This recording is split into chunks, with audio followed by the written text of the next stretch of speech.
চলবে না। আমি চ্যালেঞ্জ করে বলতে পারি চলবে না, তারা ব্যর্থ হবে, সফল হবে না। এখানে অনেক যোগ্য লোকের আরো দরকার আছে। ভোক্তা অধিদপ্তর পুলিশ পায় নাই, কোন থানায় পেট্রোল নাই, পাচ্ছি না যে আজকে অভিযান চালাতে কেন ছাত্রদের উপরে ডিপেন্ড হতে হচ্ছে, আনসারদের ঠেকানোর জন্য কেন ছাত্রদের উপরে ডিপেন্ড করা। আসসালামু আলাইকুম, স্বাগত জানাই আমার YouTube news channel GSK news TV 24-এ। সকল সত্য খবর জানতে এই চ্যানেলটি সাবস্ক্রাইব, শেয়ার ও একটা লাইক করতে ভুলবেন না প্লিজ। শুনছিলেন বাংলাদেশের রাজনীতির সবচেয়ে সাহসী নেতার জনাব ভিপি নুরের কথা। বাংলাদেশের নতুন স্বাধীনতা অর্জন করার পর, নতুন অন্তর্বর্তী সরকার গঠন হওয়ার পর ভিপি নুরের সবচেয়ে গুরুত্বপূর্ণ ভাষণ হচ্ছে এটি। ভিপি নুর আজকের এই ভাষণে এতটাই গুরুত্বপূর্ণ কথা বলেছে যা সবারই জানা দরকার। বর্তমান প্রধান উপদেষ্টা ডক্টর ইউনূস সহ যত উপদেষ্টা আছে প্রত্যেককে উল্লেখ করে খুবই গুরুত্বপূর্ণ পরামর্শ দিয়েছে দেশ গঠন করার লক্ষ্যে। গুরুত্বপূর্ণ কথাগুলো সত্যিকারই সুন্দর দেশ গঠন করার কাজে লাগবে। বলেছেন, দেশ গঠন করতে সবচেয়ে গুরুত্বপূর্ণ প্রাথমিক কাজ হলো দেশে সৎ পুলিশ পর্যাপ্ত পরিমাণে মোতায়েন করা। খুবই দ্রুত আইনের কাঠামো শতভাগ ফিরিয়ে আনতে হবে এবং সবচেয়ে গুরুত্বপূর্ণ চ্যালেঞ্জ করে বলেছে, ডক্টর ইউনূস সহ মোট 21 সদস্যের উপদেষ্টারা কখনোই দেশ গঠন করতে পারবে না, তারা ব্যর্থ হবে। এই 21 সদস্য বিশিষ্ট দল 100% ব্যর্থ হবে। আরও যোগ্য প্রার্থী খুবই দরকার। ভিপি নুর দেশ গঠন করার লক্ষ্যে আরও গুরুত্বপূর্ণ কথা বলেছে যা সবারই জানা দরকার। চলুন বিস্তারিত তার ভিডিওগুলো দেখি। 21 সদস্যের এই ক্যাবিনেট দিয়ে রাষ্ট্র চলবে না। আমি চ্যালেঞ্জ করে বলতে পারি চলবে না, তারা ব্যর্থ হবে, সফল হবে না। এখানে অনেক যোগ্য লোকের আরো দরকার আছে।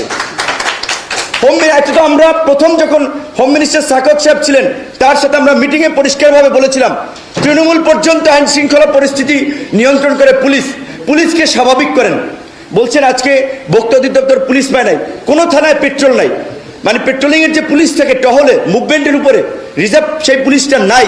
পুলিশের প্রায় 500-র মতো গাড়ি আপনার এই ঘটনায় পুড়ে গেছে বা নষ্ট হয়ে গেছে, তাহলে তার বের হতে গাড়ি লাগবে।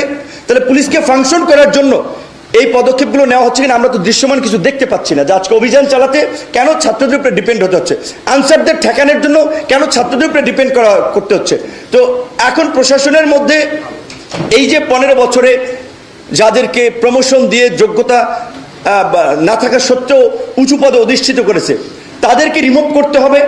সেইটা এখন পর্যন্ত সব জায়গায় করা হয় নাই। হ্যাঁ, সময় লাগবে, কিন্তু ফাংশনটা তো করাতে হবে পুলিশকে। এখন পর্যন্ত পুলিশি ব্যবস্থা ফাংশন করছে না, এটা খুবই অশনি সংকেত, খুবই অশনি সংকেত। এখন আবার ধরেন আমাদের এই বিপ্লব, কেউ বলছেন বিপ্লব, কেউ বলছেন গণ অভ্যুত্থান, কেউ বলছেন ছাত্র জনতা নাগরিকদের অভ্যুত্থান। তো এখন সেটা নিয়ে এবার যারা একটু বুদ্ধিভিত্তিক লাইনে আছেন, নানান ধরনের ডিবেট আছে, বিতর্ক আছে। কেউ হচ্ছে সংবিধান ফেলে দাও, প্রেসিডেন্টকে সরিয়ে দাও, নানান ধরনের একটা কথাবার্তা বলছেন। রাষ্ট্র চালাতে হলে ধীরে স্থির বুদ্ধিতে চলতে হবে। এখানে আবেগের জায়গা নেই, বাস্তবতার নিরিখে চিন্তা করতে হবে যে আপনার এই গভর্নমেন্টকে ইন্টারন্যাশনাল কমিউনিটি কিভাবে নিচ্ছে, দেশের আইন আদালত বা রীতিনীতির সাথে কতটুকু কিভাবে সাংঘর্ষিক হচ্ছে, অনেক কিছু মাথায় রেখে কিন্তু পলিসিগুলো নির্ধারণ করতে হবে। শুধুমাত্র আবেগ থেকে বললে হবে না। এখন কিন্তু রাজনৈতিক দলের সমর্থকরা, বাস্তবতা এই যে আমরা আলাপ আলোচনা করি, তো অনেকে কিন্তু এই চায় না যে ছাত্রদের প্ল্যাটফর্ম, যেহেতু তারা একটা রাজনৈতিক দলের ঘোষণা দিয়েছিল রাজনীতি করবে, সো তারা আবার রাজনীতিতে খুব তারা মানে অনেকে ভাবছে 111-এর মতো এই ধরনের ইন্টারিম গভর্নমেন্ট থাকলে বিভিন্ন কিংস পার্টি তৈরি হয়। তো আবার একটা কিংস পার্টি তৈরি হচ্ছে কিনা এই আশঙ্কা থেকেও কিন্তু রাজনৈতিক দলের মধ্যে একটা বড় ধরনের শঙ্কা আছে, আলাপ আলোচনা চলছে। সেই কারণে এখন কিন্তু ছাত্রদের কাজে আবার রাজনৈতিক দলগুলো আগের মতো আনকন্ডিশনাল সমর্থন কিন্তু দিতে চাচ্ছে না। বাস্তবতা কিন্তু আপনাদেরকে রিয়ালাইজ করতে হবে। আমি মনে করি এই সরকারকে যদি স্টেবল করতে হয়, এই সরকারকে যদি ফাংশন করাতে হয়, এবং যে মানুষের যে প্রত্যাশা রাষ্ট্রের মৌলিক সংস্কার, সেটার জন্য এই সরকারকে জাতীয় সরকারের রূপ দিতে হবে।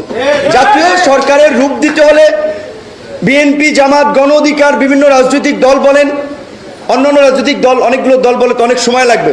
আমি বলছি মেজর পলিটিক্যাল পার্টি, বুই4 নাম সর্বস্ব পলিটিক্যাল পার্টি খুঁজে তো লাভ নেই। যেগুলোকে মেজর মনে করা হয়, যে যাদের অ্যাক্টিভিটিস আছে, যাদের ফাংশন আছে, যাদের গণতান্ত্রিক আন্দোলন সংগ্রামে ভূমিকা আছে, তাদের থেকে প্রতিনিধি নিয়ে, এটা 21 আছে, এটাকে 31 করা যেতে পারে আরো 10 জন নিয়ে, এটাকে জাতীয় সরকারের রূপ দিলে তাহলে যদি স্টেবল হয়। নাহলে এই যে রাজনৈতিক দলের সাথে এই যে প্রতিনিধিত্বশীল আপনার অংশের সাথে যে সরকারের একটা সন্দেহ সংশয় তৈরি হচ্ছে, এটা কিন্তু সরকারের জন্য ভালো না। এবং এখানে আমাদের একটা শঙ্কা আছে, ইউনূস স্যারের মতো একজন ব্যক্তি, তার যে অবস্থান এবং মর্যাদা, তিনি তো কোনো বদনাম নিশ্চয়ই নিবেন না। তো যদি দেখে যে রাজনৈতিক প্রেশার তৈরি হচ্ছে ইলেকশনের জন্য, সংস্কার হোক বা না হোক, আমার ধারণা তিনি তার এই বদনাম নিবেন না, তিনি অতি দ্রুত সময়ের মধ্যে একটা ইলেকশন দিয়ে দিতে পারেন। আজকে এক ভাই বলেছেন ইসলামী আন্দোলনের যে 2 বারের বেশি প্রধানমন্ত্রী থাকতে পারবে না, এটা কিন্তু আমরা ওই 31 দফায় আমরা দিয়েছি।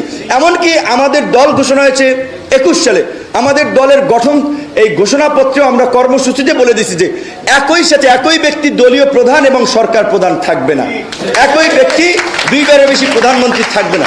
এরকম বেশ কিছু রিফর্ম আমরাও দিয়েছি। তারপর সমন্বিতভাবে কিন্তু রাজনৈতিক দলগুলো আমরা 31 দফা কর্মসূচিটা দিয়েছি।